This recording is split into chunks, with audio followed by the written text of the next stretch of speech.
In this episode of Generation, we will meet a very passionate intellectual Mongolian lady, Chimegsaikhan, Chimka for short. Good morning, everyone. I'm Chimka. I'm happy to be appearing on Generation Show today. So if you're ready, let's go through my day. Chimka, tell us 3 interesting things about yourself. Well, first of all, I'm a very language person, I think. I started studying English when I was 16, and within 2 years, I became an interpreter. Second one is I have practiced boxing for almost 5 years. Third, in my mid-20s, I worked with an international organization to fight against human trafficking. At the moment, while working for the Mongolian Sustainable Finance Association, she has also been developing a mobile app called Agroli, which is designed to help farmers. Apart from work, in order to develop herself physically and mentally, she does lots of other activities. Stay with us and you'll see how rich Chimka's life is. Now we are at Yavoholam Park with Chimka, who is about to show us how she does her meditation.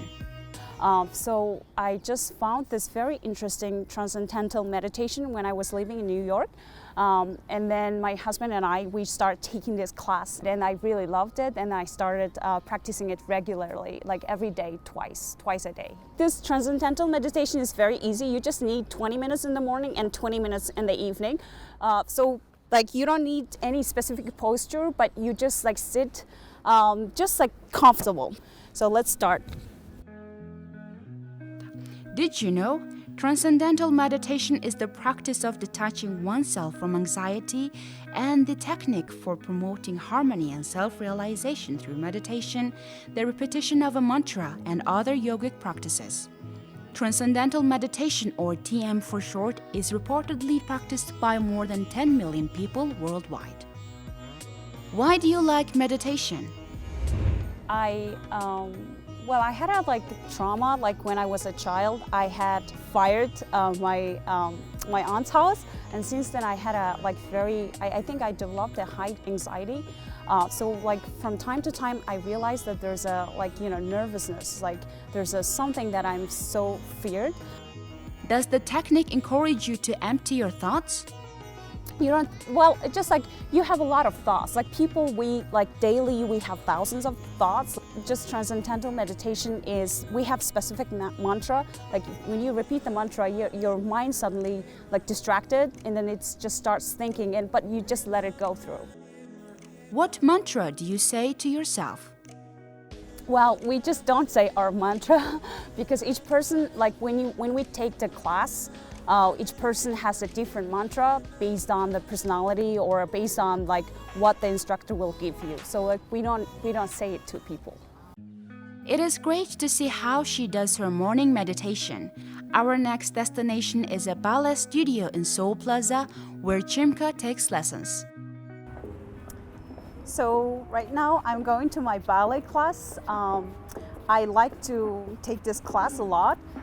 When I was in New York, I couldn't do much ballet because when I started taking ballet class in New York, it was not really efficient.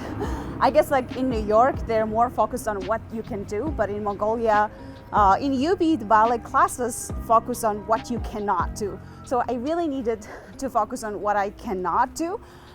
So except ballet, I also joined Toastmasters in New York. There are a lot of activities I participated. For example, Toastmasters, I started biking, and also I took some swimming classes, etc. So right now I'm going to my ballet.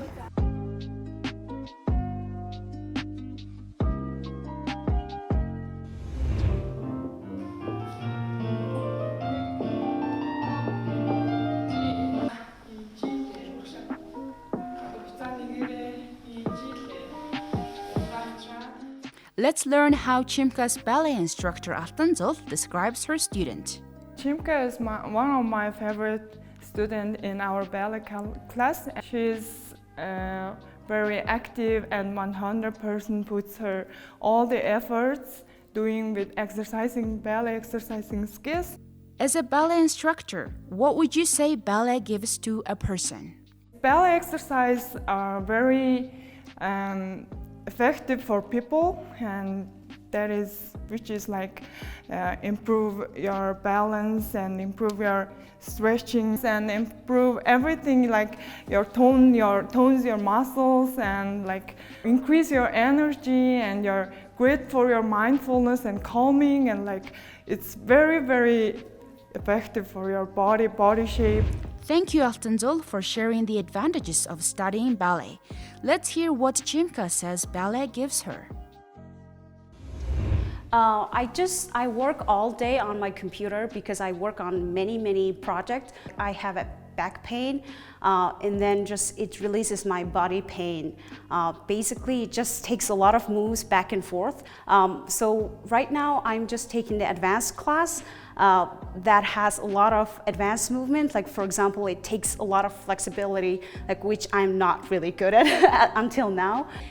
And then just like when I come here, I just fully release and relax my body because like I just get a lot of stress from my projects. So when I'm here, I don't really think about the work or job or life in stress. Thank you, Art in Motion Ballet Studio and its dedicated student Chimka for showing us what a ballet practice session looks like. Chimka says that doing exercise or a physical activity like ballet or boxing helps her manage her busy days at work with much less stress and a lot more energy. Speaking of work, here we are now at a cozy and bright cafe where Chimka plans to do some work on her laptop. At the cafe, she shared with us what has made her become the person she is today. First, let's see how she started her career and what positions she's had so far. So I started my career a little bit earlier when I was in the first year in the college. In the summertime, I started working as an interpreter. The first company I worked with, they had a bunch of English students coming from London, and we traveled to the north side of Mongolia, Hoof School, and even we went to Tatan community. It was a inspiring experience for me. So since then I started working every summer with the same company, like horse trekking or kayaking companies, and then I learned a lot. After that, when I finished my college, I started working as an executive secretary for one of the biggest beverage companies in Mongolia. Then since then, I had a lot of experience, like a lot of different diverse experience. For example, I worked as a teacher, like the private instructor for IBD, TOEFL, and also SAT exams. And I worked as a research assistant and translator for American Center for Mongolian Studies for a long time on a part-time base. And I also worked as the foreign relations coordinator at the ECPAT international organization. There's a local partner in Mongolia. I worked with them for about 2.5 years. It was amazing experience because the work field was fighting against the human trafficking. I traveled a lot. I even went to Colombia to present about human trafficking activities in Mongolia, representing Mongolia, and it was very inspiring. And after that, I got a Fulbright, and then I went to Fulbright program in the US. I studied at the Pace University in New York for 2 years, and then I got back. Now, currently, I'm working with Mongolian Sustainable Finance Association in Mongolia. Wow, her work experience is exceptional. We wonder where she got the motivation that has helped her accomplish so much already. I have a very inspiring mother. My mom, she raised 4 daughters by herself, and then she provided all the education, like very good education with all of us. And then also, of course, my friends. For example, currently I'm working with my friend. Basically, she's my employer, but she teaches me a lot of good stuff. And also, I read a lot of books. So one of the books that I read is the Dale Carnegie, How to Win Friends and Influence People. I'm trying to implement a lot of principles from here in my life and career. I learned from here the most important thing is not to criticize people or just like do not get any first impression, etc. Like those kind of small stuff is very important to life. What did you learn when you were studying abroad? So like when I came to New York, I used to travel on work or vacation to many countries, but I never lived in one country for such a long time. So when I first moved from UB to New York, things were really different. First few months I got really depressed because it was like such a big diversity group of people. So I learned to accept the diversity. So I just learned to more accepting people and acknowledging their opinions and agree and disagree in a more constructive way. Did you know the U.S. Department of State-funded Fulbright Scholar Program is a full-time master's degree scholarship program administered in over 160 countries throughout the world. The program started in Mongolia in 1994, and now 9 to 10 individuals receive scholarships from Mongolia every year. What qualities of yours do you think helped you get accepted for the Fulbright Scholar Program? So I got a Fulbright during my job with the international organization to fight against human trafficking. There was a very specific 2 years project that I worked on, that we selected certain women who were victims of human trafficking in the bordering area. And then for 4 days, we trained them for starting a business, because usually women, they just struggle to get reintegrated into society after such experience. Then I applied for Fulbright, asking that if they let me to study entrepreneurship, so I can come back to Mongolia and then I can help to support the rural development. And then I succeeded. I was kind of lucky, I guess. During my Fulbright, I think the program affected me a lot. The program just literally opened my eyes, and I think it expanded my horizon a lot. As we mentioned, Chimka is a socially active and educated individual who has been influencing society through her work. Here are the 2 projects that she is currently working on. Currently, I'm working on 2 different projects. The first one is I'm working as a coordinator on the project CHEAP, conducted by UNICEF and also the local government of Bayangkhanlar. And then my organization is called Mongolian Sustainable Finance Association. So CHEAP is a solution to Mongolian gear.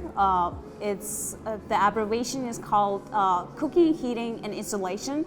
So this perfectly solves all the issues for Mongolian gear that will reduce the air pollution in the wintertime.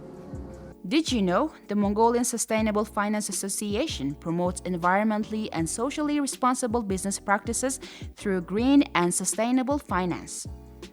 The association closely works with industry regulators and policymakers to influence responsible industry policy and legislation. Well, now it's time to find out more about the second project she's been working on, Agroli, a mobile app for farmers. By working for both projects, Chimka is making her share of contributions to tackle the issue of climate change.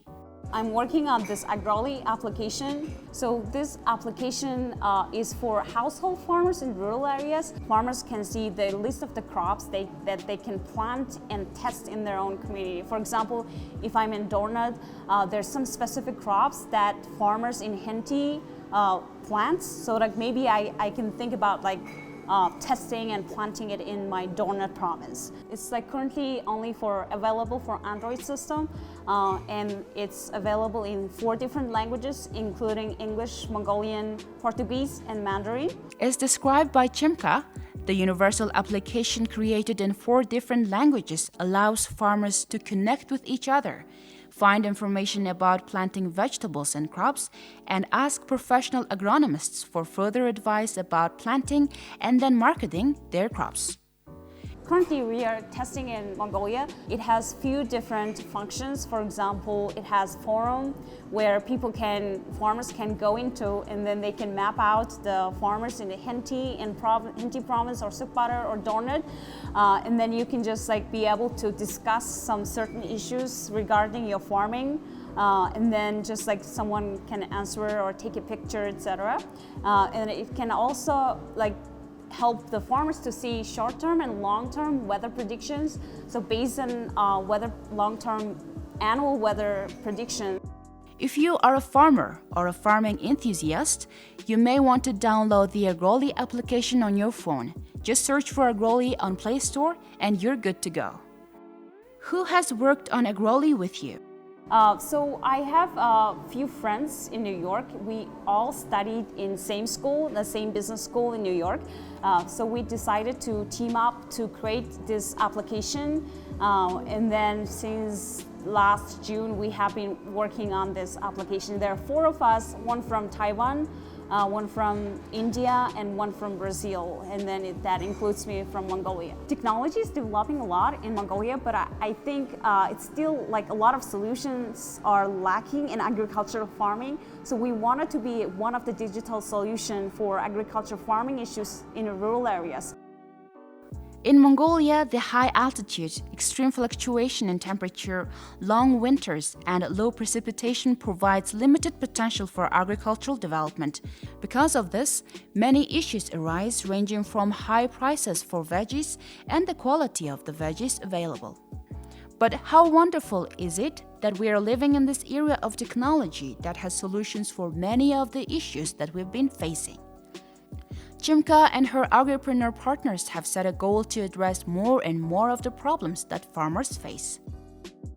So basically, we wanted to propose the solution in the entire food systems. It's not only agricultural farming, it's more about the availability of the different vegetables, and it's also about nutrition in Mongolia. If we can empower the farmers with such technology, they can make the whole entire supply chain more valuable and more accessible in Mongolia, so that people can eat more vegetable and so that they can improve their nutrition. Best of luck to the Agroli team. We are sure that you will fill the missing space in the agricultural industry with technology. Now it's time to depart. Before we say our goodbyes, we asked how she sees herself and her country in the future.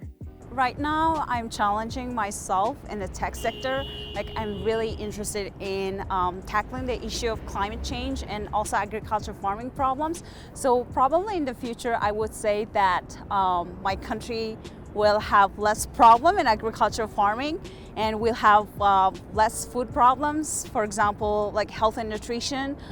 So I see myself like tackling all this issue. So in the future, we will have a lot of digital solutions in these 2 sectors. And then probably I will be leading that. Our last question is what she wishes for the youth. I would say that like as a youth, we should be more resilient, we should be more consistent and persistent with what we are doing. Even if you fail so many times, like we have to keep going on what we are dreaming to achieve. And then just like be consistent on your tasks daily, annually, and plan everything, and just know your big picture. And then make sure that you're learning every day, because we don't know how small things we are learning and then how helpful it is for our life and career. So like make sure that you know you're learning a lot, and in the long run you'll see the benefits. Great answer.